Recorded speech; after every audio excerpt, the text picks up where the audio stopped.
Guess we can get our session started here with Wiz. Thanks for all being here, and I'll just let you take it away, Wiz. All right, thanks, man. All right, good afternoon, everyone. Thanks for being here. So my name is Wiz Sugiarto from Washington State University. So chances are, if you have driven a vehicle or traveling on the road, you may have seen dead animals on the streets, right? So, or maybe you have hit an animal before. So these issues of observations that I saw actually happen more frequently than what I expected. An estimated 1 to 2 million vehicle accidents involving wildlife happens 1 to 2 million per year. And in the state of Washington alone, where I'm currently going to school, and also where my data source is from, on Highway 97, US 97, there are more than 350 deer carcasses within a 12-mile stretch of that highway. Now, you might think that, well, what happens to the weather conditions, right? Were people just driving distractedly? Maybe that's why they run into animals. Well, the data actually show that most of these people that are involved in these accidents were actually driving under safe conditions, right? They're also driving safely, meaning that they're not driving under any distraction. So there's no texting, there's no drinking under driving at the same time. And it also happened, a lot of it happened on a clear days, which means that they're appropriately safe driving conditions. So the question is that what can we do about it? So if we are safe drivers, but we still hit animals, there has to be something that can be done. Multiple strategies are available. Each of the strategy has its own benefits and drawbacks. One example is fencing. So fencing has been proven to be successfully blocking animals from one side of the highway, blocking animals from entering the highway. But the problem with fencing on a highway is that it doesn't let the animals cross safely from one side of the highway to the other, which means that we are preventing the animals from getting food, from mating, or even escaping from events such as wildfires. In this paper, I focus on wildlife crossing structures, which is one of the strategies available to mitigate this issue. So in case some of us are not familiar with what they look like, so to the left here is a picture of what we call it an overcrossing on Interstate 90 looking west. So if you keep driving this highway, you end up in Seattle, which is awesome. And to the right here is a photo of what the wildlife crossing structure looked like if we were to cross that structure in person. Now, this structure right here is not available for pedestrians as it's only allowed for the animals. So given that now we have actually many photo evidence taken by the Washington State Department of Transportation, one question that we might be interested in asking is that if these structures do actually have any impact on reducing collisions between vehicle and animals. So I went on and collected data from the Washington State Department of Transportation, and then here is a map of the state of Washington where each of this triangle represents each of the locations of the structures. I examined 13 out of the 22 for the reasons of identification strategy, which I'll be sharing here in the next slide. So I used a difference in differences methodology where I compare the annual changes in the number of these collisions between the treatment and the control areas. So the treatment here is within a 10 mile of a structure. So if we think about this as a structure, I take all the collisions that happen within a 10 mile, and the decision to select 10 miles was not arbitrary. So there's a study that actually tracked how far these deer migrate during the migration season, and they track is about up, I took the number 10 miles, and the reason that the deer was chosen is because most accidents between wildlife and vehicles involve deer. And then similar idea was taken for the control areas. So the control of location between 60 and 70 miles of a structure were selected for two reasons. So first is to make it easier for me to take out the treatment effect. And the second is that to making sure that each of this control area is free from other structures. Now my analysis here is at the year level, which means that I only have 10 years, so I try to increase the number of observations on my statistical analysis. So that I created a panel data setup where each of the radius here is a distant point. So distance point 1, which means that refers to all the accidents that happen within the first mile. Distance point 2 is all accidents that happen within the first and the second mile, and so on, which applicable to both the treatment and the control areas. So lastly, to give you some highlights of the results that I have found. So I find that the collisions between wildlife and vehicle collision decreased by 1 to 3 accidents on average per mile per year. I then also use a back of the envelope approach, trying to monetize these savings from these reductions. And I use information from the Value of Statistical Life, the VSL literature. And then I also use study by Hoiser et al. And then I combine these two informations, and I find that the savings yields about $230,000 to $440,000 per year. So I'm going to end my presentations here, and happy to take some questions.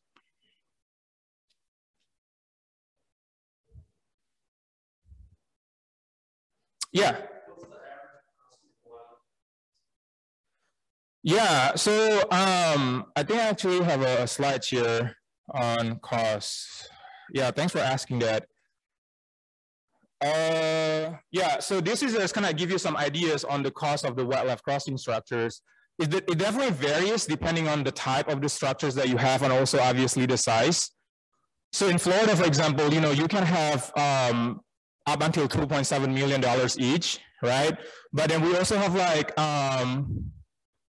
for example, like in Wyoming, where you have 6 underpasses, on Highway 30 that costs about $2.8 million. So, it really varies on the size and also the type, but this kind of hopefully give you some ideas on the cost. Yeah.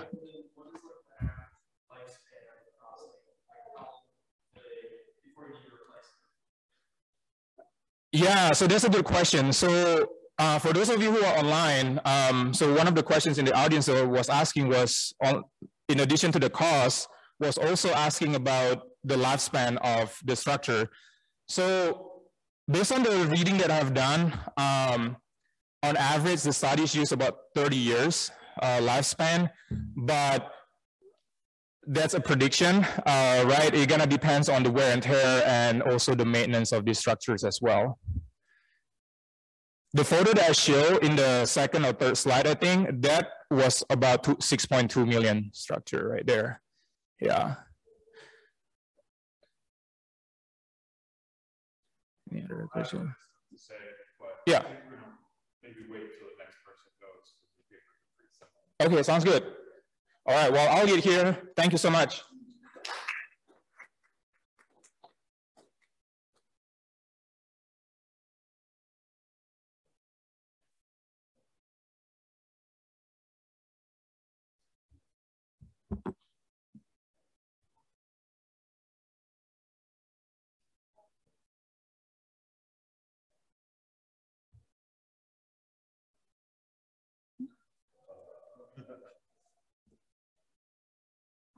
Just try clicking sign on.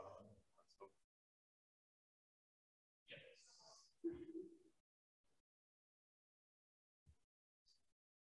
Far right next to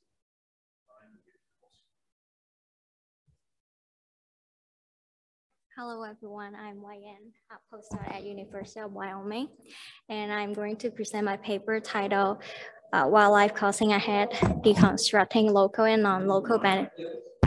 Local is off. It's off. My paper titled Wildlife Crossing Ahead, Deconstructing Local and Non-Local Benefits from Avoid Collisions.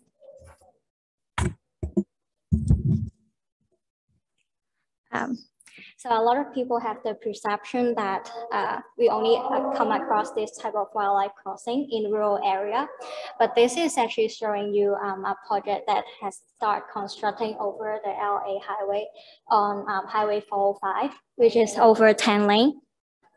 And the purpose of this crossing was to protect this endangered species, cougar. And because they are endangered, they are of high value. And of course, at the same time, this type of crossing not just only have cougar, it will also have other animal like deer, elk, etc. So, and at the same time, it doesn't only have Should I just keep going or should I? And at the same time, it can also avoid collision because collision is costly. In the worst case, people die.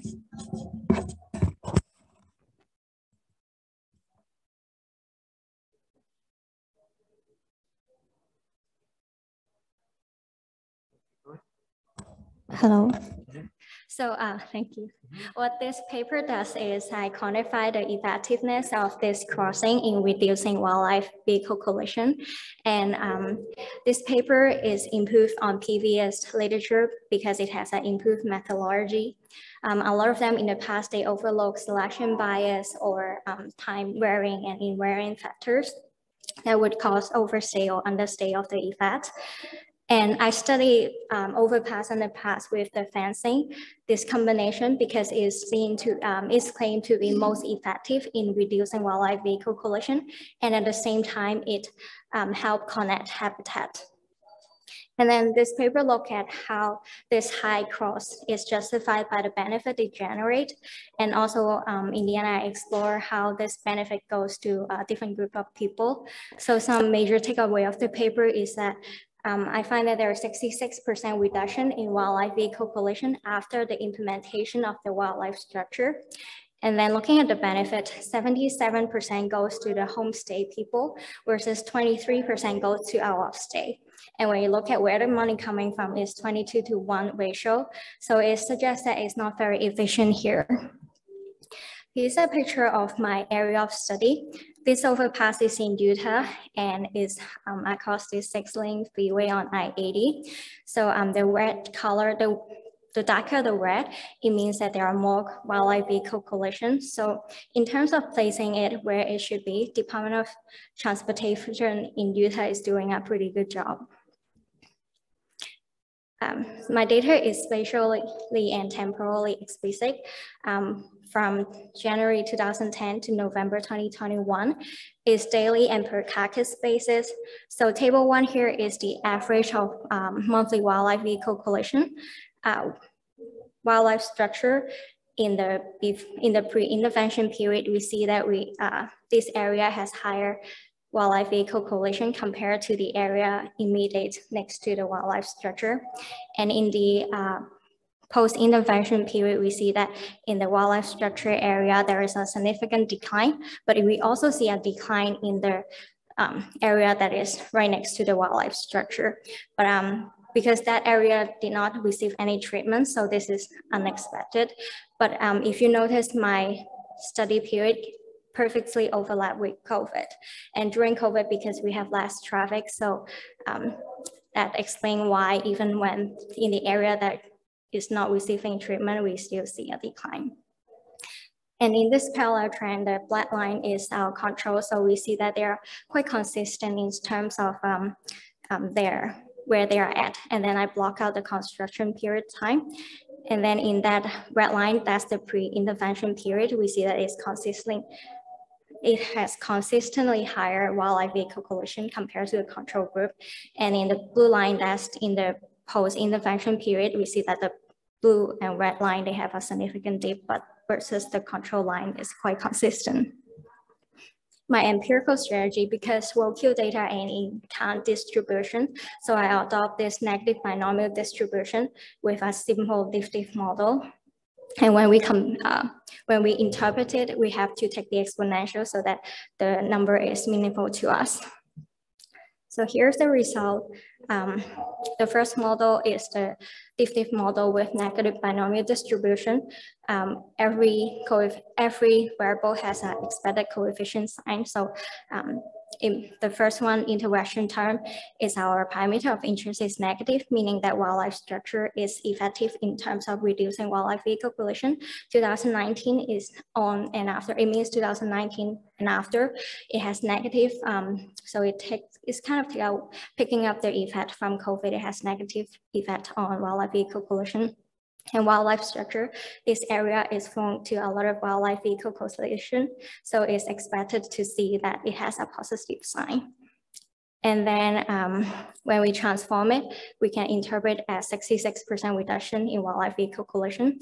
Second model is regular diff with normal distribution. It means that if there is 2009 and onward, with that wildlife structure area that is 0.166 less wildlife vehicle collision per mile post.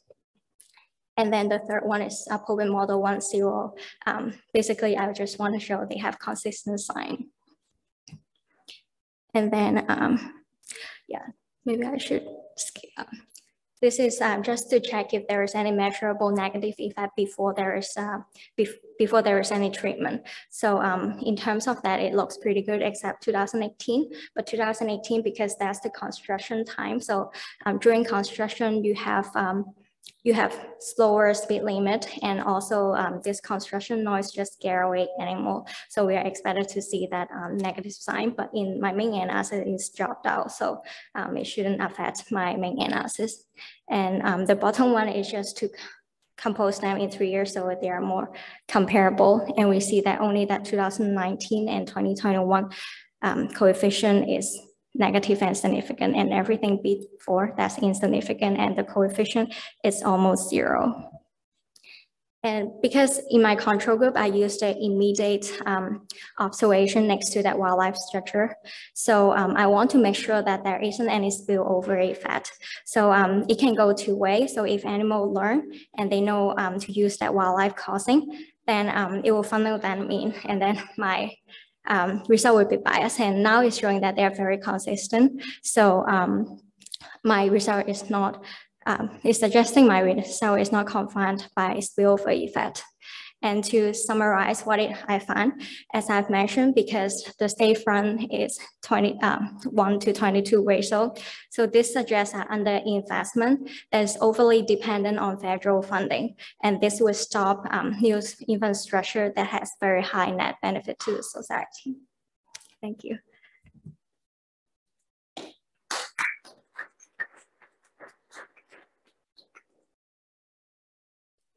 Any questions? So I actually thought you were like his co-author. Oh yeah, it's different. We actually never met. Yeah, we never. Your papers are similar, and so I've been like thinking about like what their strengths are. I like that you have more crossings. I like that you know that there's like 7 miles of fence. Right, because they are immediate to each other, so they are more similar in terms of their characteristic. And I also check if there's any spillover effect, and I rule that out. So they are very good control. Yeah, and you guys find pretty similar things too. Would you say that's accurate? Yeah, I mean, I think I felt relief when I think her savings were actually fell into my range of the savings, right? So she found something like very far, that's probably, yeah, alarming for me. It's nice that like it's the same in both states, and you have the animals that get hit, like the specific amounts too, right? Yes. So I think that's. Because it's different animals in Washington. Most of the hit are deer, so I believe it's 86% in Utah are deer. So I believe it's true for most yeah, but in most of the accidents of deer too. Yeah, I think like 80, for 85%. So, yeah. I think like something that would maybe help both of you or one of you would be like, if you knew, because I saw there's some data on how much traffic there was over the actual bridge. Yeah. That'd be cool if you could like see it, like it has a bigger effect when there's more traffic. Right. It's just something. Yeah. I don't know what you guys do if you try to like combine your studies or as like, look how externally valid our results are, or what you guys will do. I don't know. Yeah, thank you. Sure, like I enjoy it. Thanks, man.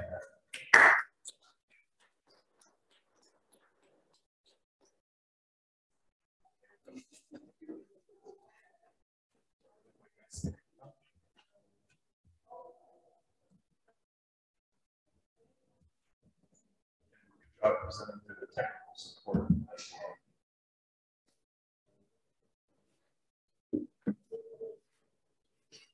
Hello, I'm Zhiyun, and I'm a PhD student from University of Minnesota.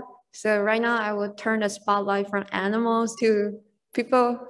And today I'm going to present my second year paper with the title of The Impacts of Taiwan's Rural Rejuvenation Program on Rural Migration. So rural to urban migration is concomitant with economic development. However, rural depopulation will cause some concern to the government and local communities, such as aging rural population, labor shortage, or even lack of support for health service in rural areas. So given the lower and lower birth rate, social migration nowadays contribute to most of the population change. So boosting the urban to rural migration, or I should say slow down the rural to urban migration, has become a common policy to revitalize rural village. So my research question, am I too long? So my research question is, I want to evaluate the impact of the rural rejuvenation program in Taiwan on rural migration. Hereafter, I will call it our program to make my life easier. But yeah, this is like the rural development program in Taiwan. So based on the previous literature, it's a common belief or intuitively thought that rural development will alleviate rural depopulation. However, the effects of the rural development program are ambiguous. On the one hand, it might increase the incentive of staying in rural areas because of the increasement in the rural income or their living standard. It might also decrease the rural out-migration costs and increase rural labor mobility, and they are more easier to reach, to move to urban areas. It will also affect the daily life of original rural residents. They may be affected by the noise, traffic jam, or pollution. Like many people, they buy a mansion or house in rural area, they just for vacation and enjoy the sunshine, but they're not really live there. So it's like they enjoy the lifestyle there. So it's like different. In some, there is like the effects of the rural development program actually are not quite sure. So before I jump into the data section, let me give you a brief introduction about this program. So this program has been implemented from 2010 in Taiwan, and Taiwan government established about $5 billion fund for this program, and this program is still ongoing. All rural villages are eligible to participate in this program. And one of the goals of this program is to alleviate or slow down the rural depopulation trends by improving the living standard in the rural areas. For example, the funding can be used for the public construction to build a road or bridge, or it can also be used to promote agricultural products for farmer market and so on. So in this paper, I used two main data sets. First is Taiwan's yearly village level population data from 2008 to 2019. So I have before and after programs population data, and then I merged with the list of the participating village in this program. So I know which village at which time, which year it participate in this program. So the green part is my treatment group. It's about 30% of village participate in this program. And the yellow part is my comparison group, which is the village that do not participate in our program until my research year is, I think it's 2018. And the pink one is really small. It's like people are really live close to Tennessee, but it's like they're actually about 45% of village in the pink areas, and because they are urban, defined as an urban area, so they are eligible to be in this program.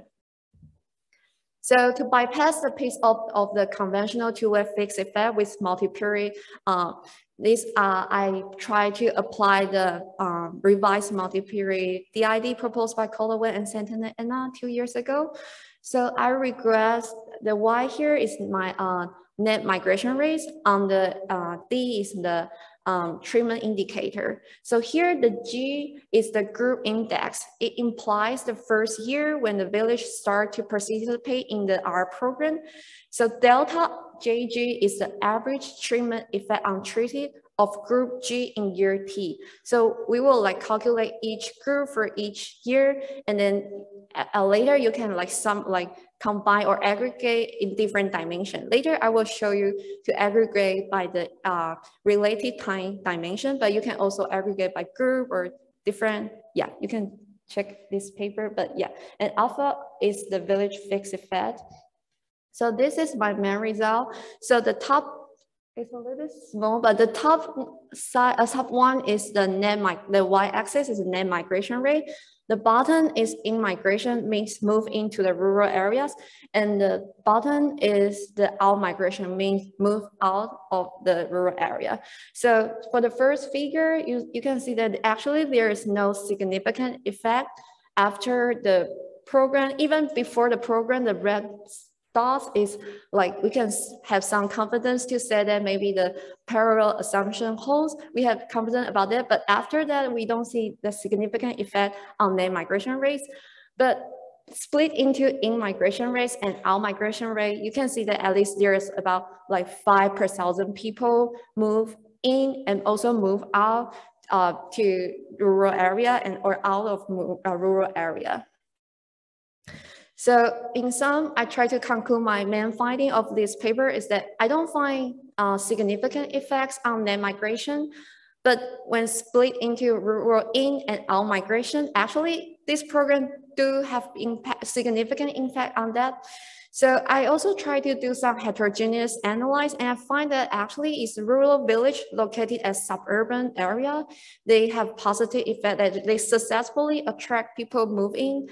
But for remote rural village, they don't really have significant positive effect. That's all I have today, but thank you.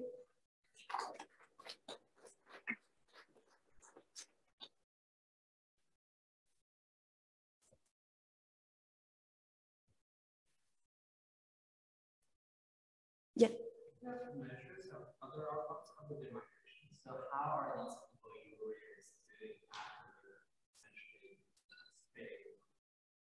Sorry, you mean? Oh. Should I? Yeah. What's... Do you have anything else about income, about education, about anything else, any other outcomes other than migration that these villagers are experiencing after? Yeah, so because village is like really like small areas in Taiwan, so it's their like administrative data is even higher level. But right now I try to like collect some education level that you mentioned to see at least maybe there are different dimension change. But yeah, I'm still in working process. Yeah.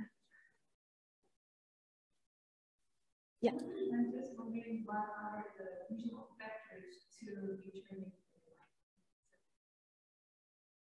You mean the migration? Yeah. You mean their... We to decide to move out places.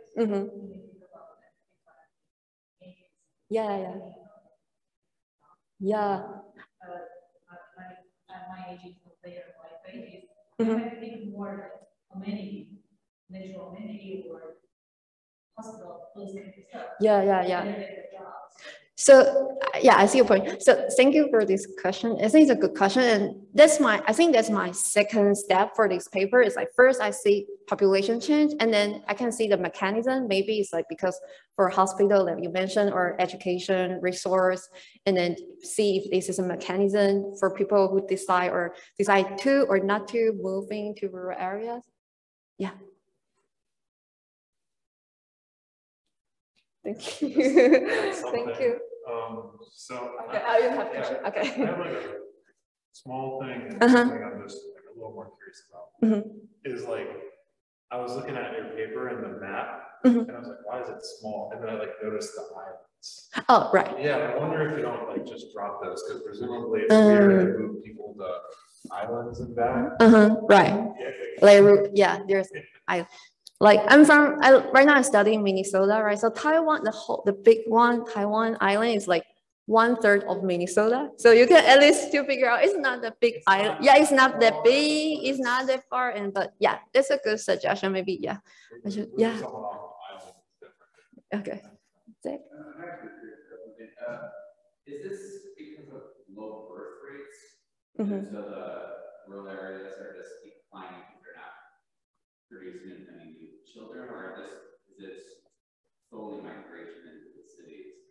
I think both are potential reasons. Like take myself, for example, like I'm born in the rural area, the southeast part of Taiwan, and I live there for both my teenager, but when we go to school, normally we need to go to an urban area to get better education resource.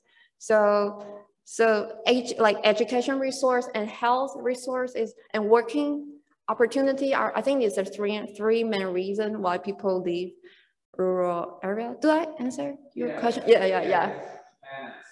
Right. If you want to, yeah.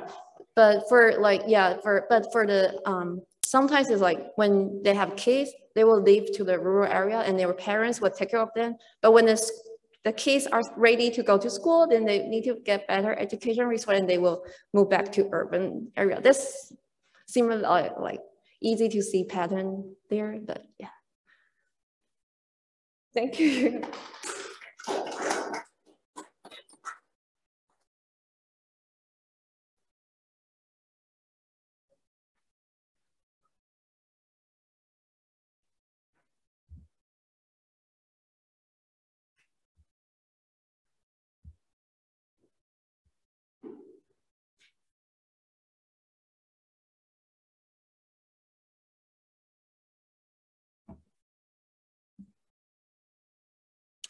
Hello, everyone.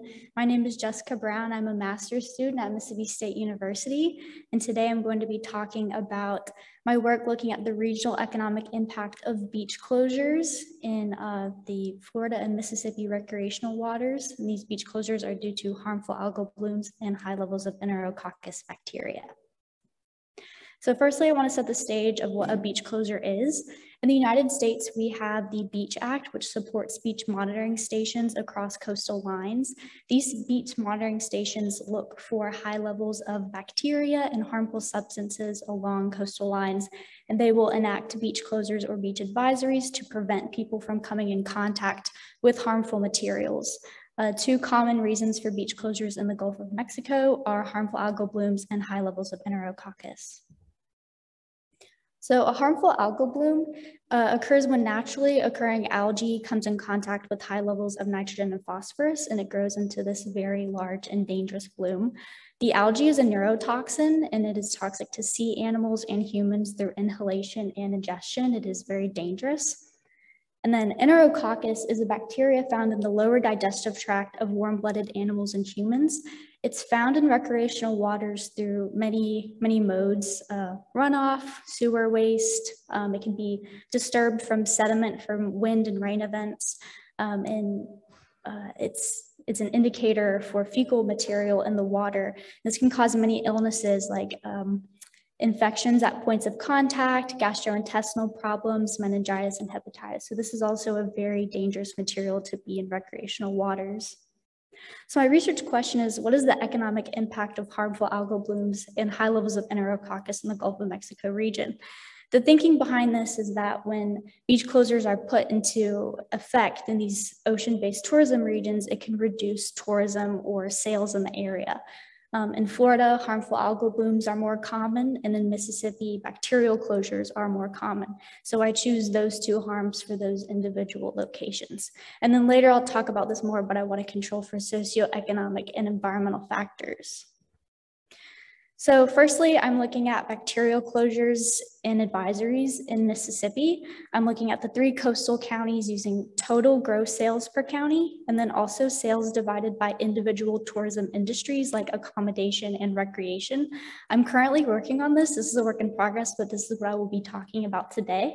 In the future, I want to look at Florida with harmful algal bloom closures and advisories. I want to replicate some previous literature, add an analysis of advisories, and then add some more of those factors that I'll talk about later.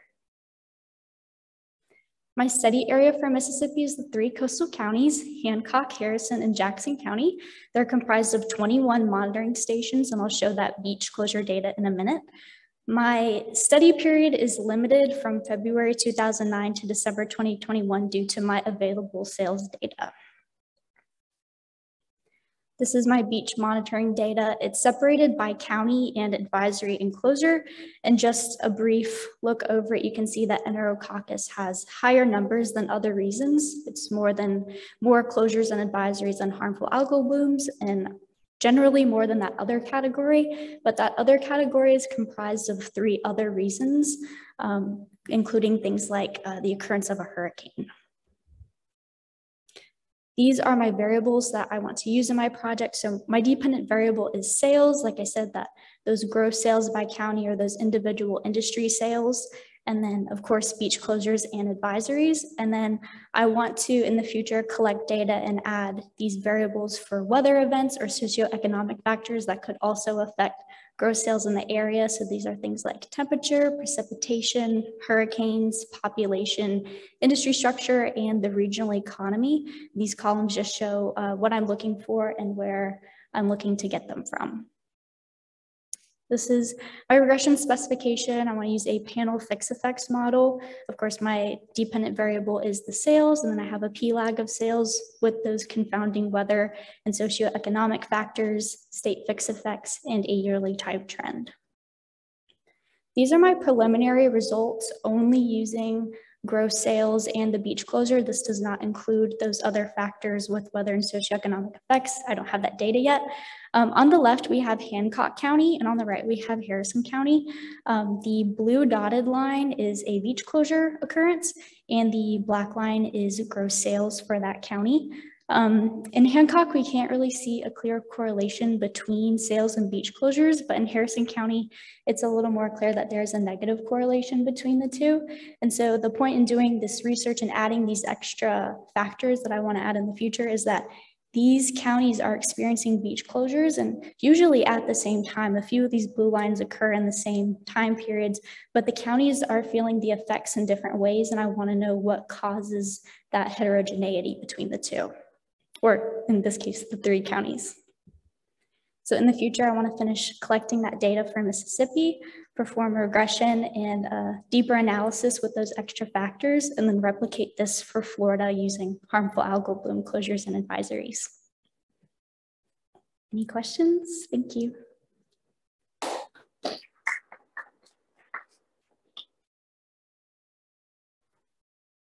Yes. Yeah, I was curious, like, so it looks like the exposures lasted like, what, 2 years or maybe about a year, is that correct?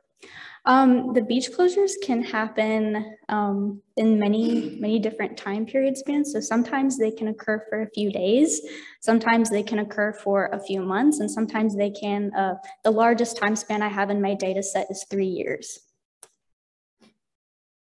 Yeah, because I was thinking like, you mentioned like impact, like interesting to see like some of the effect on the property prices, housing prices, and like the impact, assuming that people who choose to live there, actually enjoy the value of being close to the beach. Right. This destination. Yeah. That's a good point. Thank you.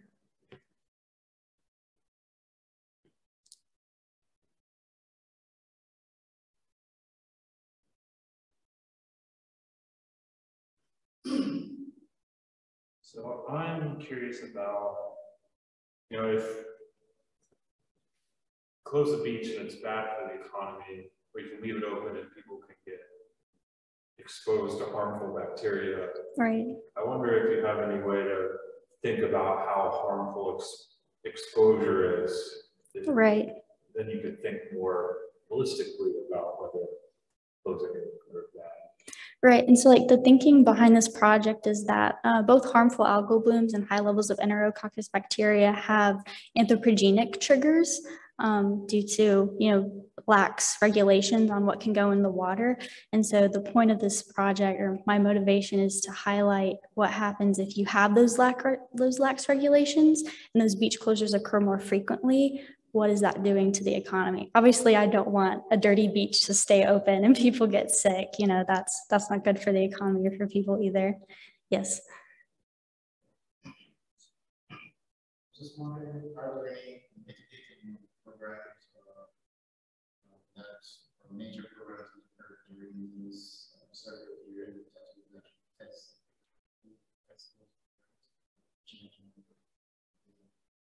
kinds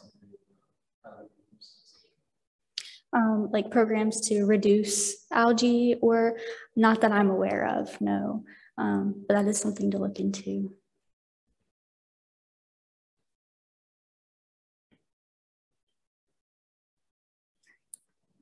I have some more comments. Okay, okay, thank you. Thank you.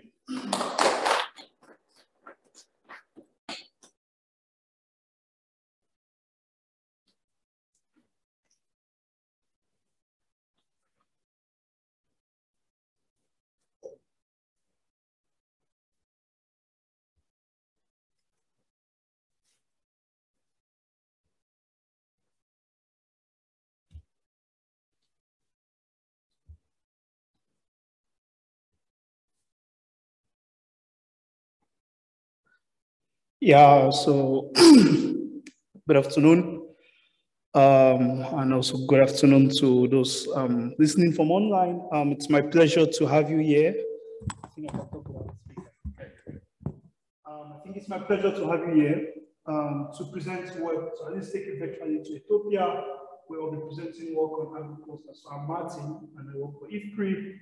And this is work with my graduate students when I was a postdoc at the University of Bonn, who is now moving to as a PhD student in the University of Alberta. So this doesn't go ahead.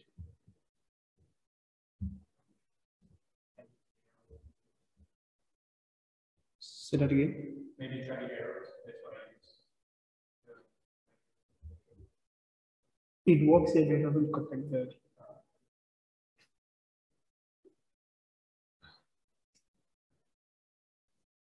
Don't worry, I paused your time.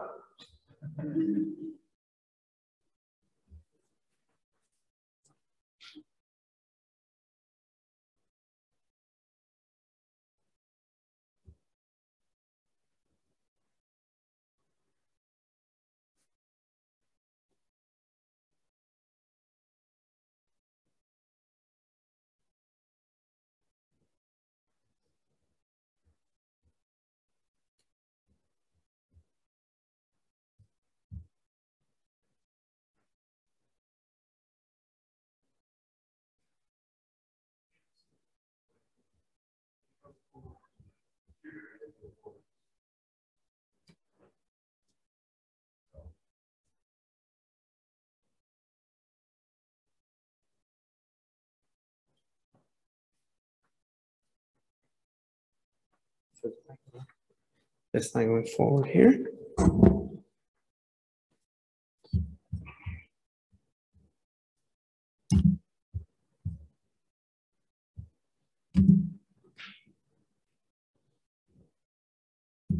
Okay, perfect. Thank you. So I know everyone is wondering that what do we describe as agriculture? So this is a whole developmental initiative that kind of started in Asia, but it's now picking form in Africa. And another way to describe it is just to call it cluster farming. So by definition, so this is just a grouping of farmers. Think of it as collective action when farmers come together. But what is critical here is the fact that they come together to contribute their land. And because they contribute their land, they grow kind of similar crops. Then, and when they grow similar crops, then they have a lot of benefits. So think of it as mitigating production and market abuse. Think of it as the fact that farmers could get easier access to inputs, they could get easier access to machinery, also they kind of bypass this market power that farmers never have, could get access to market. Think of it also as the fact that it could bring farmers together, more or less, like I said, the collective action way, kind of bringing farmers in a synergy. And if that also happens, then we can also see that it also matters in improving the adoption of improved varieties. Already in Ethiopia, we have this good news. Like I said, it's a big initiative in Ethiopia that the Ethiopian government is trying to promote and discuss farming. And farmers already say that they don't have need. So the newspapers speaking of that cluster farming is really bearing fruit to really increase yield. But we don't have any realistic estimates from data that shows that this is the case. So this is what we do in this analysis. We examine the impact of these various clusters on income, but we also look at poverty indices and consider heterogeneity to understand who benefits more from cluster farming. You know, our objective is always to make sure that the smallholder farmers are the persons that are always benefiting best. But it has been established in the literature that all these developmental initiatives, they're always inequality increasing. So the larger farmers tend to benefit more than the small farmers. So our key contribution in this analysis is that one of the first to evaluate this cluster-based development initiative of the Ethiopian government, and then also we have this heterogeneity analysis which speaks more to policy kind of and improves aspects of targeting. And so for our data, we use okay. So for our data, we use the large farm road survey of about 4,000 smallholder farmers, which is kind of representative of all the main regions in Ethiopia. And farmers in this region are contributing main staples like teff, wheat, maize, barley, and sesame, which are very inclusive crops. So this is far away from the high value of horticultural crops. And because these are main staples, then we also argue that our results have implications on food security across the household. Are consuming themselves. And to get this also, we use a multi-state sampling technique, selecting 75 treatments and control, whereas using this propensity proportional to size. And data collection took place in both 2019 and 2020, but because we visited different households, we could not treat this as a panel, so we rather treated this and we put the data together. And for the variables that we have, we're looking at annual clusters from 3 dimensions. So one household can just participate in these clusters, but like I mentioned, for you to participate, you have to contribute the minimum amount of land.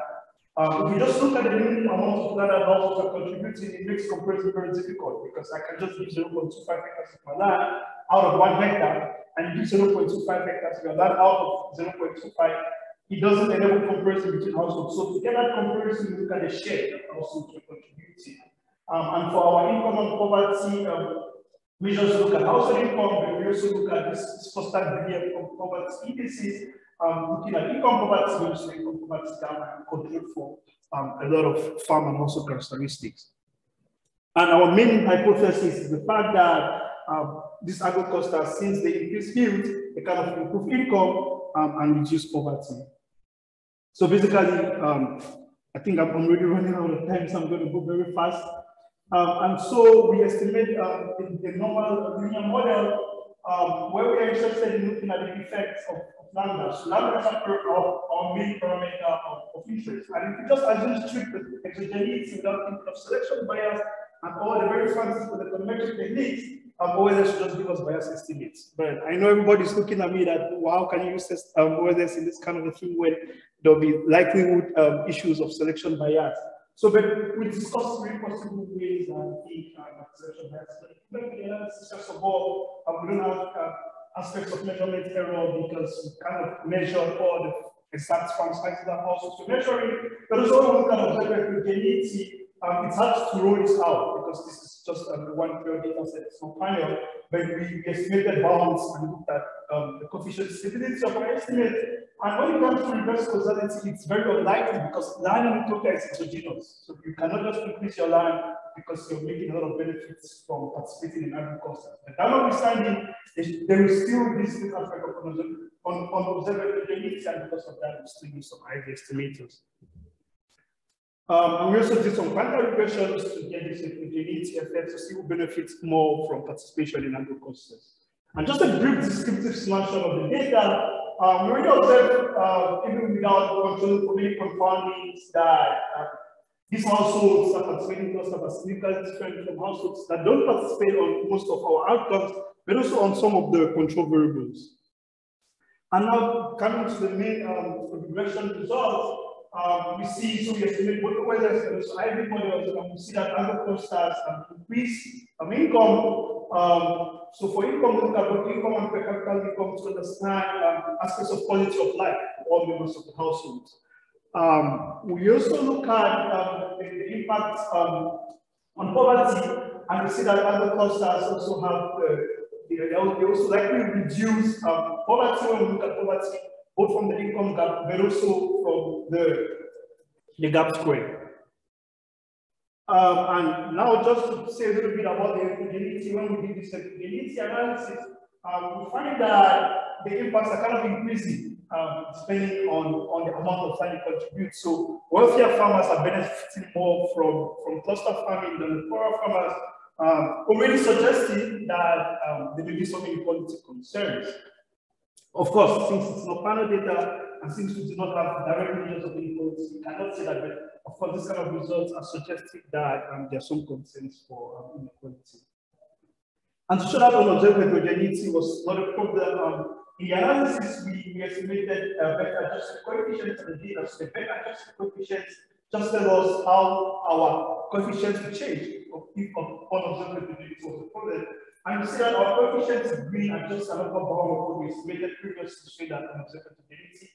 It's not an issue in the analysis, but we also estimated deltas, which kind of calculates how large unobserved heterogeneity is to be relative to observed heterogeneity to rule away our estimated effects. And we see that in case of income, it's supposed to be 4.18 times observed selection, and the income is supposed to be 3 times, which shows that our result is not liable to omitted variable bias. And just to discuss a little bit on the conclusions, so far we've seen that agricultures are useful in increasing smaller incomes and also in reducing poverty, but there is concerns for inequality. So this is a good program, but of course this is concerns. And if you're thinking about it more, one thing that will lead to this kind of inequality always just has to be targeting. So targeting has to be improved, and this is one thing to discuss about it. That targeting seems to be a problem, such that this kind of program should be more geared towards the very poor households. And also, just an extension of what we are doing, we are trying to kind of connect this agriculture to other developmental initiatives in Ethiopia, such as the agro-industrial parks, to see what are complementary effects. And yes, thank you very much. If you're interested in our paper, it's already published. It's open access to the Journal of Agricultural Economics. Thank you.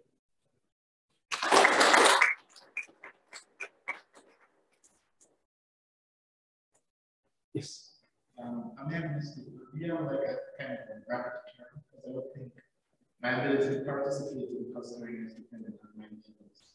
So if no one around me is willing to participate, then it's I can't cluster, and it's not really my choice. So we kind of control. So what did you say at the beginning? Do you have some kind of gravity term or anything to capture that kind of? Yes. So basically, we have a lot of. So the way it was promoted in various neighborhoods, and kind of we also observed this and we controlled for this that farmers were participating based on what the city was doing. So this is the big thing in adoption literature, that farmers tend to mimic, tend to learn from the neighbors and from their neighbors. And the way it is done, it is just really based on the neighbors when they're participating, so we control for that. Yes. So I'm a little bit wondering about the theory. I mean, you presented some theory at the beginning, but I was thinking maybe I don't understand these clusters, but in some sense it sounds a little bit like shared property, shared tendency, because you're grouping yourself farmers together, and then they're I guess presumably sharing the proceeds, the revenues, or whatever from the sale. So is this different from shared property? It's a little bit different because you're not sharing the proceeds per se, you're just having access to a lot of inputs, you see. So the main key thing is the fact that you're doing the same crops, so you receive access to agronomic information, just like the other farmers. One key thing that is the whole aspect of machinery. So think of the fact that I'm a poor farmer and I'm growing just 0.5 acres of land. I don't have the resources to invite a tractor to come to my plot to kind of mechanize. But when we group together on a bigger surface of land, we can kind of get this tractor service and kind of share. So is that an extension program providing services to people that are clustered? Yes. So that's okay. So the mechanism wasn't clear to me. So it sounds like, I mean, maybe I don't know if you're conducting more research or you've already done all research on what's the mechanism that's increasing yields and revenues and so on. Because it's not obviously just pooling people together. Yes, yes. I think the best way you can think of this is just this whole aspect of collective action. So kind of this whole thing we've been talking about cooperative membership. I think it was a little bit in the direction of cooperative membership, and a little bit away from share cooperative. I just wanted to understand that if you look at the samples for only those ones who are in the clusters, right? No. So we look at the clusters and pharmaceutical. So we actually have treatment and control warriors. So kind of was kind of in the phased out kind of design. So kind of the government is pushing it out. So we have treatment warriors which are very similar to the we have control warriors which are very similar to the treatment, but the only effect is that this program has not been rolled out yet. So kind of the farmers are similar, they have the same agroecology, there are plans to push the program there, but at the point of the application, that's not taken. So it's just not into that's what I wanted to understand. Is yes. Yes. Yes. Thank you. Okay, thank you very much. Can I ask you a question? Sure. Yeah, we have a little time. I saw the quantile regression and I was looking at the descriptive statistics. Mm-hmm. And it was like, on average, these agro clusters have 12 hectares of land and 17 people contributing to them. And you only have to contribute like a quarter of a hectare, and but like the average is like 1.5 when you do it with the 17, 12. And so yes. I'm just like, I'm curious if it's like, is there like some like bigger farm that's like rallying people around them to like try to join it? So I think that's also something we noticed, that the average that was mostly contributed to the clusters was like 0.7 hectares. Yes, 0.6. Yeah, so that was something, but we didn't have this very big farmers in Ethiopia. We don't have big farmers in Ethiopia. So these are farmers who just have land. And like I said, this is a new initiative. I like this question of I would want to participate because I see my neighbors participating. Kind of there is a good word about it bringing the communities, so households are getting to participate. And also a report I was reading from the African Development Bank just recently, when Ms. Akila Desina was saying that Ethiopia is one of the countries that was able to succeed kind of in COVID, partly because of this, so kind of their wheat yields kind of was increasing, and this is one of the impact, because some of the crops for these clusters are wheat, they're just crops that households are not selling a lot, they're just consuming. So kind of made households to be food self-sufficient, even though COVID was hitting and reducing food security in many countries. Interesting. Great, thank you. Thank you.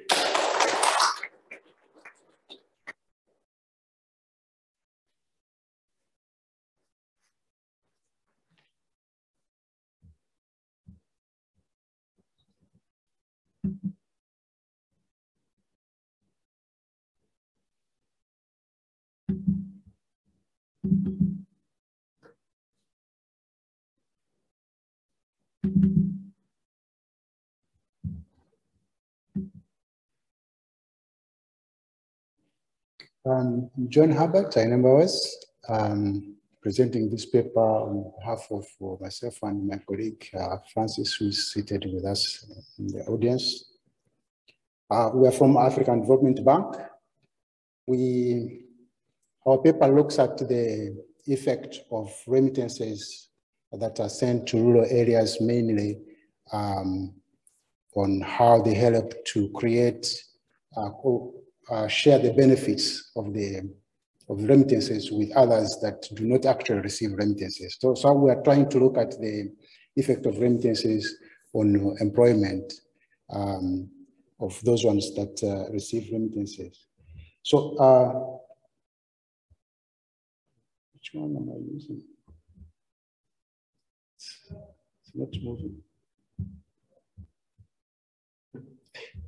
I'm getting the same problem. Remember how it is done?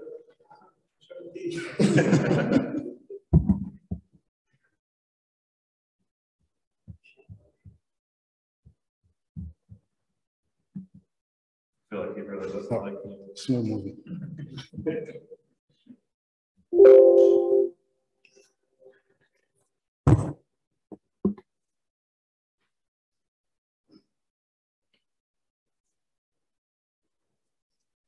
What did he do?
What'd you do?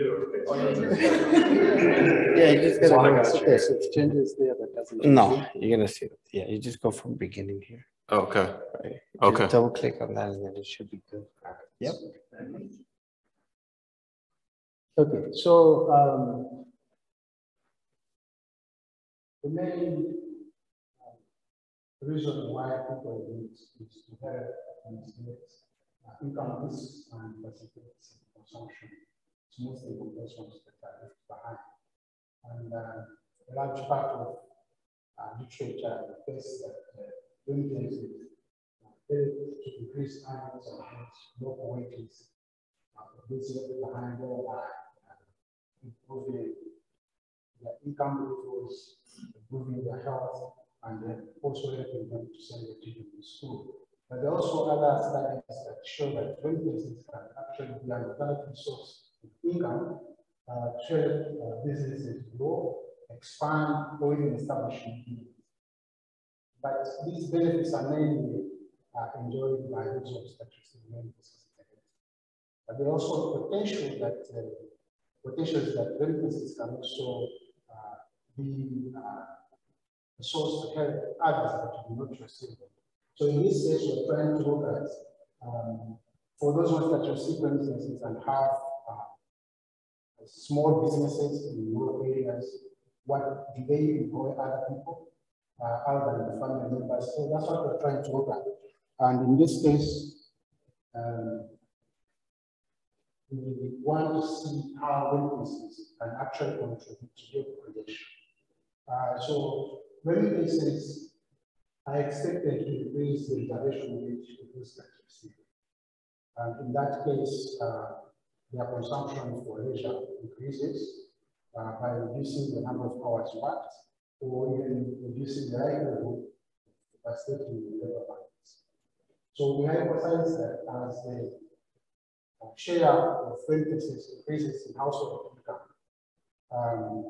the likelihood of the family members working in the family businesses reduces, while the one of employing non-family members increases. So that's what we try to test. We use the World Bank data, the leading standards in surveys from Nigeria and Uganda. Sepano data that is advanced panel. For Nigeria, it covers 4 waves between 2010 to 2019. For Uganda, it covers almost a span of 10 years, 6 waves. So we have advanced panel. So the key variables here we measure is what is a family-owned business. These are any profit-making businesses that they are engaged in, trade for profit. And we find that 60% of the households in those surveys own businesses in Nigeria compared to 55% in Ghana. And also we find remittances. These are remittances that those ones who migrate to different areas within the same country or different places. Western countries, but the same to rural areas mostly. So we define as current in cash or time is received in the past 12 months preceding the survey. And then we divide that by the household income to reflect the income and subsistence. Then what we consider the job creation, like the number of workers in the family business. And what we find in the sample we use is that near all family businesses employ at least one member of the household, and around 3 people are hired from outside the household. To establish the relationship between job creation and remittances, a lot goes on in there because to establish a business, there are many factors of job. If you want someone to establish a business, so there's an issue of selection bias. In that case, we use business ownership status of the parents of the household that was surveyed as exclusion restriction to help us develop the correction plan for participating in business ownership. Then, many cases, some people send some of their members to go and work in the hope that they will send remittances to overcome EDT or credit sponsors. So again, that is something that's examined. Then I will also look at the job community across job instincts. And also the fact that we're also using a balanced panel that helps us also to control for selection based on the sample we are using. So before we go to the parametric results, we first estimated the non-parametric to see the relationship to determine by the data, the kind of relationship we find. So what we find is that for family members, when many cases are being sent home, they are likely of participating or working with family businesses reduces. And for those ones that are non-family members, so that helps them to start increasing the higher level of non-family members. And that's normally seen in Uganda. When you look at the total labor force in the family farms.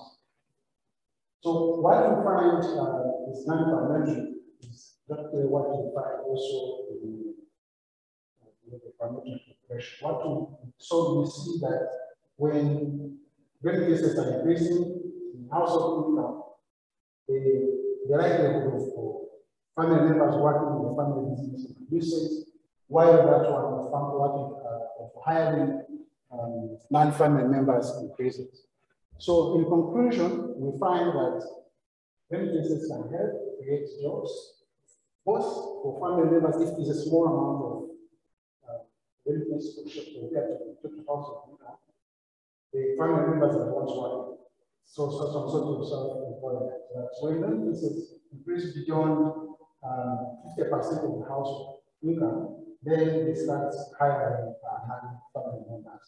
So we find that as an interesting result that remittances can actually help non-recipients to gain something to do in terms of employment.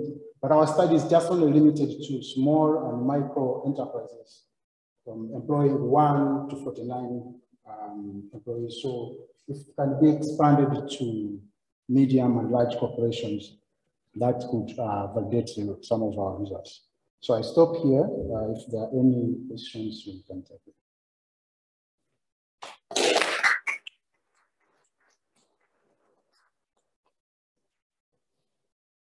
Yeah, I thought it was interesting that, I think one of the conclusions we mentioned that in the, I think the first one is like, there's a less hiring of family workers, right? Sorry, can I go back to that first slide?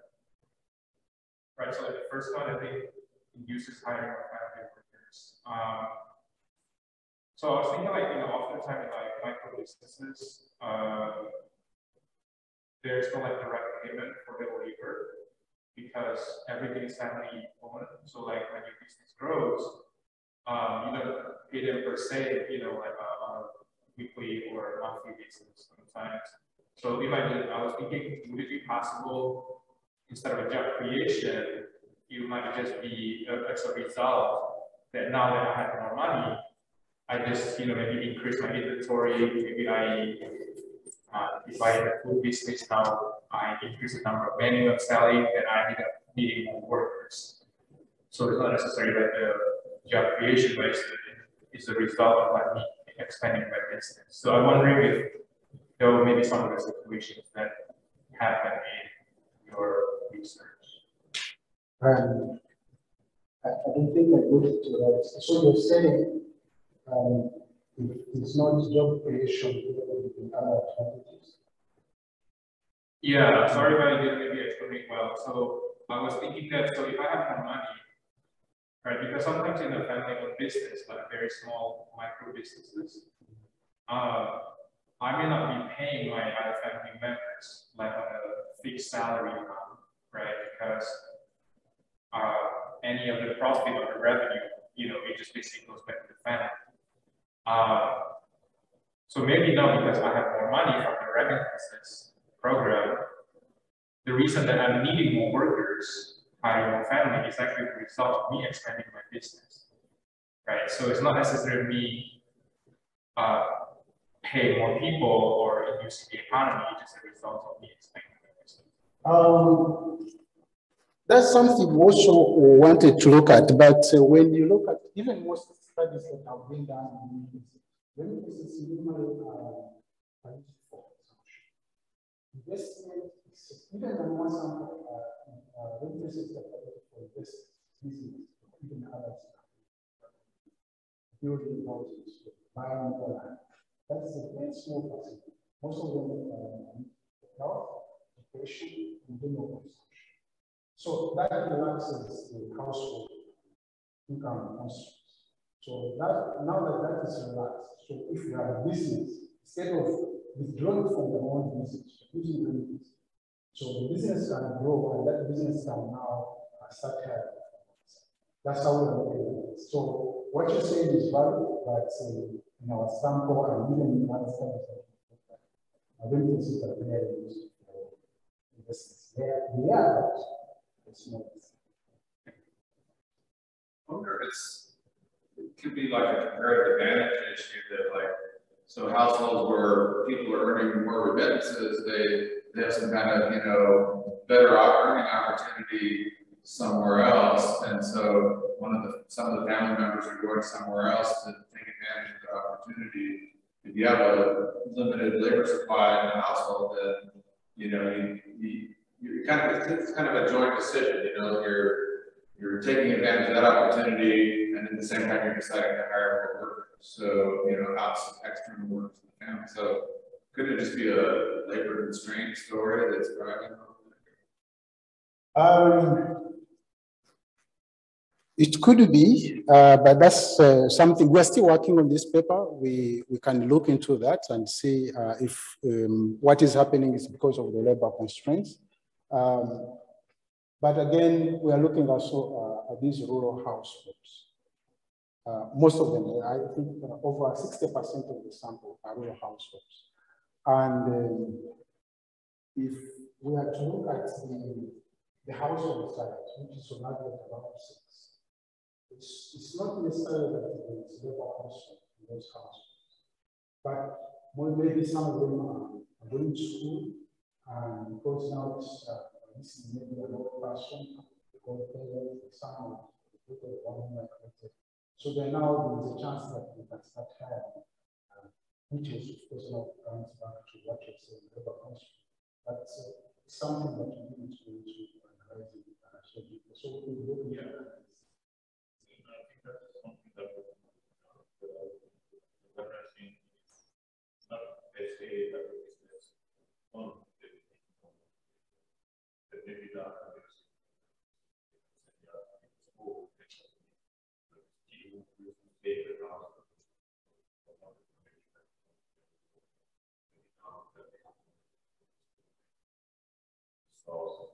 Yeah, I mean, it seems like I tend to think either in terms of labor constraints or capital constraints. So it seems like your initial argument was the remittances are relaxing as some kind of capital constraint, or they're increasing the value of leisure because they have more income or whatever. But I don't know if you're controlling for income or something. But yeah, it also seems just directly having less labor available to us because of. Yeah, thank you very much. I think that's something we're going to look into. Yeah, I'll follow I think that's discussed. I think I was going this question. I find this question very instructive and makes a lot of sense because I read a paper, I think 2 years ago, still from the Uganda context, that showed that households are receiving remittances, were using to invest and were investing in livestock, and then the livestock helped them to move from soil fertility through organic farming, through organic fertilizers. So I think that's something you can check the data and see how it plays about. But my own question goes to heterogeneity. So kind of mentioned that remittances were gotten both domestically and internationally. Don't you think it would be interesting to see which one matters more? Is it domestic or international remittances? I think it's only for Nigeria where there was a fairly large number of households receiving some remittances from outside Nigeria, but most of them are domestic. Okay. Then my third question is methodological. So I'm not an econometrician myself, but I think Woodridge highlights that if you're using approximation, you're using unbalanced panel. If you're using unbalanced panel, then the CR plus I'm not sure, maybe you have to check. Actually, I based on his recent paper of 2019, where he was using the correlated random effects to control for unobserved heterogeneity in unbalanced panel. So this is what I'm using is just actually based on Woodridge's paper of 2019. Yeah. Okay, that's fine. Because I think I've read that sometime ago. And my last question is on the construction of instrumental. So this network variable, how to construct it? Okay, that is one of the difficult areas that we've been struggling with. So the instrumental variable for remittances. Definitely, we didn't write these data ourselves, so we're using one data, so we're using what is remittances. So what we did was migration network has been already used as an instrument for remittances and other things. So what we did was to look at the households community where the household is and construct a variable where we find migrants in that community, and we get that number, excluding the number from a particular household. So meaning that if there are 5 people in a community, including my own household, my own members that migrated, so I will use the 4, excluding mine. So that's what we're using as migration. Don't you think that's very mechanical and it leads to this monkey's reflection problem? Well, yeah, you can say it's mechanical, but since we are using, and these are small villages, they're not that really big villages. So we still use it as a proxy, as an alternative. But beyond that, we also did we used other methods to control for heterogeneity. Using, of course, with instruments, we still go to the same conclusion. So what happens in this case is that, well, the results will not be efficient, but they are consistent. So what we are losing is the efficiency in this case. So that's at least that's what.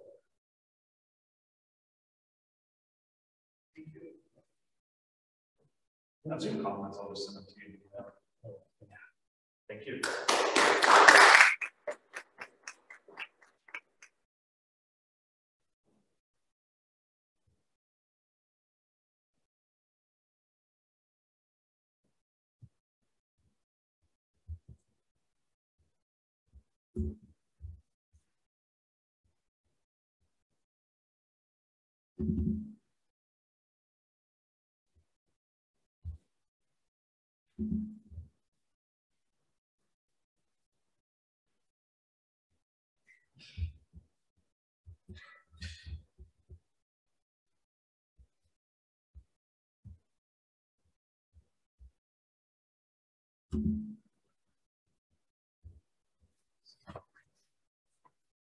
All right, last presentation. I'll be pretty quick and get out of here on time. So this is called Hogging the Road. It's about the negative externalities of pork slaughterhouses. This is some joint work with students that joined me at the same time in my program, Margaret Bob and Alex Scarciofalo. Some quick motivation. So recently, we had residents who protested the openings of a nearby meat processing plant, citing pollution, traffic, and road damage as primary reasons to oppose this facility in Montana. Like other heavy industries such as energy production or fracking, meat processing produces negative externalities. So approximately 2,000 trucks are on the road every day, transporting about 1 million hogs daily in the United States. And it's pretty well established that trucks create negative externalities such as road damage and car crashes. So, and then a final motivation is that the USDA is going to increase subsidies to meat processing plants to the tune of $500 million. So it's important to know about the potential negative ramifications of that, which our study aims to do. So the research questions I have are: how much do pork slaughterhouses increase traffic? And do you see other negative impacts of that, such as road damage and car crashes? So for the data, we're going to bring county level traffic, truck traffic and car traffic, and USDA slaughterhouses. We're going to grab the 1945 agricultural census on hog population. And then we also have this data from digitized maps that my co-author created from as far back as 1840 on the hog population. So we're going to use 2 states and squares, and we're going to look at the effect of pork slaughterhouses on road outcomes. Historic hog population is going to be a strong instrument for contemporary slaughterhouses, and we're going to control for state by urban area fixed effects to soak up a lot of variation, and then include these other covariates to make our identifying assumptions more plausible. So I'm going to be super brief here with the theoretical framework. We're thinking about a firm optimization problem where they can choose how far away they are from the hogs and then their other inputs. And the kind of the rub here is that the optimal distance to where your hog inputs are depends on the price distance, pretty much any way you can set this up. And then the cost of transporting hogs is going to be dependent on the existing road network. This gives us concerns about reverse causality if we're using OLS. And so that's where we're going to jump in with our identification strategy of using historic hog population, which is an input to pork slaughter, as an instrument for contemporary slaughterhouse location. So something to immediately see off of that is that hog population is persistent. Historic hog population in the United States predicts contemporary hog population, whether you use 1840 hogs or 1945 hogs. And so you can see that every additional hog in 1945 is associated with an increase of 1.85 2017 hogs. And this is conditional on all our fixed effects and COVID. And so this persistence is what incentivizes firms to locate near hogs. And so like with any instrument, you want to see that the instrument predicts your treatment. And so we have, if you increase hogs by 10,000 in 1945, you get 0.035 more slaughterhouses in 2019, and statistically significant. And using some robust F-stats, it's reasonably strong enough. And if you are really worried about a weak instrument, we do weak instrument efficient inference, and all the coefficients I show you are robust to that concern. And so I'll just show you the main results. We have just the effect of 10,000 hogs, and these are in percentage points. They're semi-elasticity. I can talk to you in more detail about that if you're interested, but I'm going to show you just the effect of 10,000 hogs in case the exclusion restriction is too difficult for your stomach. And so you can see that 10,000 additional hogs in 1945 are associated with 7.5% more truck traffic today and 8.2% more fatal car crashes in 2017. So you do find some negative externalities, and these accidents are non-attributable to car traffic, which are not statistically significant. And then when you scale these reduced forms by how strong the first stage is, you have an additional pork slaughterhouse being associated with 26% more truck traffic and 28.5% more fatal car crashes. So pretty similar increase in car crashes relative to truck traffic. And so when we look at the roughness index, which is how damaged the roads are essentially, we find no statistically significant relationship, which we think is odd, but we know that the roughness index data is not that good.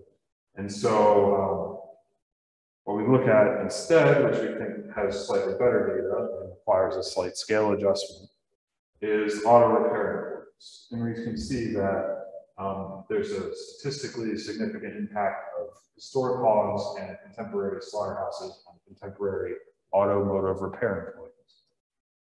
And these effect sizes are really large, and we're trying to think through exactly why they're so much larger than the other ones. We think this is an interesting result showing the impacts, the negative externalities of slaughterhouses, and more generally, how trucks can have negative externalities on road networks. So I'll put this up here, but skip over a conclusion, formal conclusion, and just start taking questions now.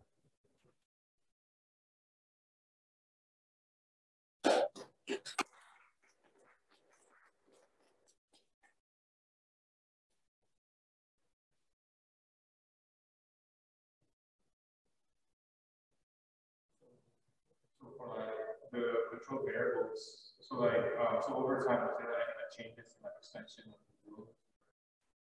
Yeah, so that's a good point. What we like about 1945 hog population is that it's measured before the construction of the interstate highway, and we have an instrument that's time invariant, so the data is a cross section.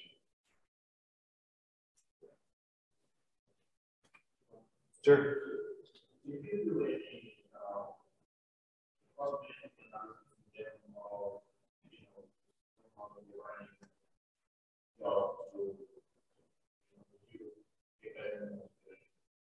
Yeah, we have focused on the costs in this paper, and haven't tried to put a dollar value on it yet, or really look at the benefits, because obviously, it's economic activity, it's food production, there's a lot of good things about having pork processing plants around. So, yeah, we haven't done anything with that or with potential other costs outside of road related ones like groundwater pollution. It's a good point.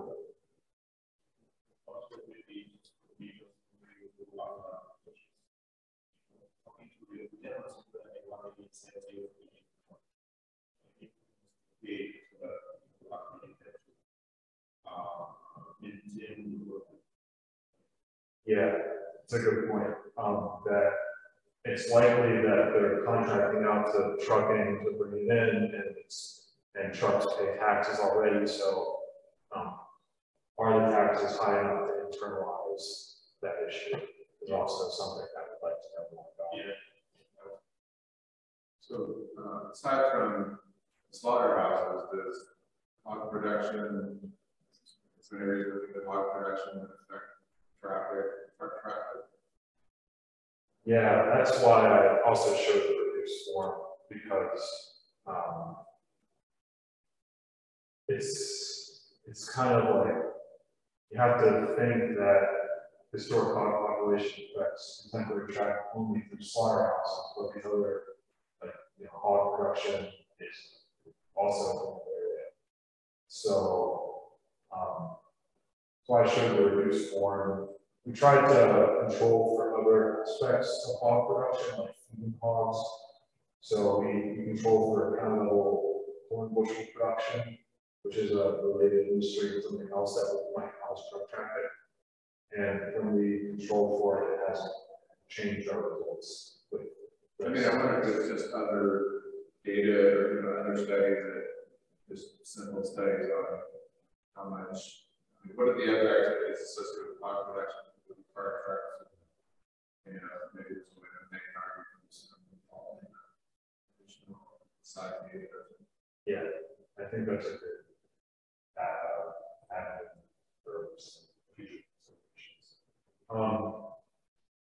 Yeah, we also want to control for soybean production, and then there's a nice 2004 article on what industries agglomerate together, so hopefully control for some other industries that agglomerate with meat production.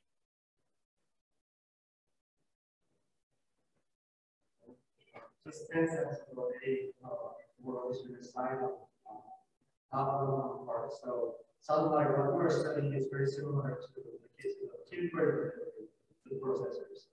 So timber delivery also using a lot of trucks and then making a lot of those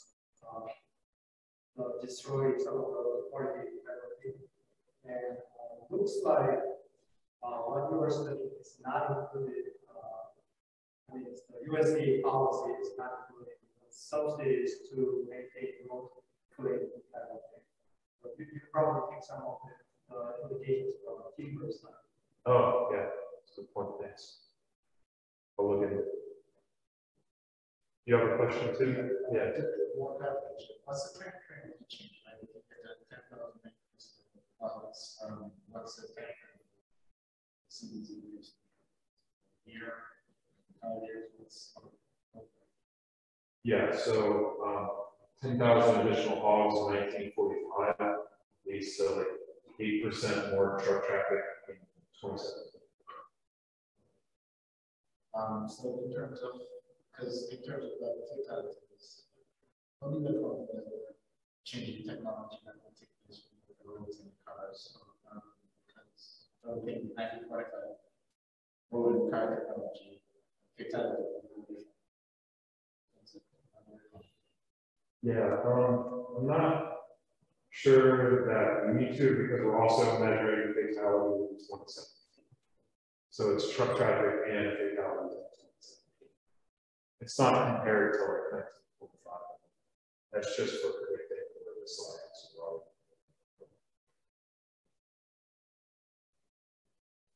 Because that clarifies. All right, any more questions? Thanks everyone for coming.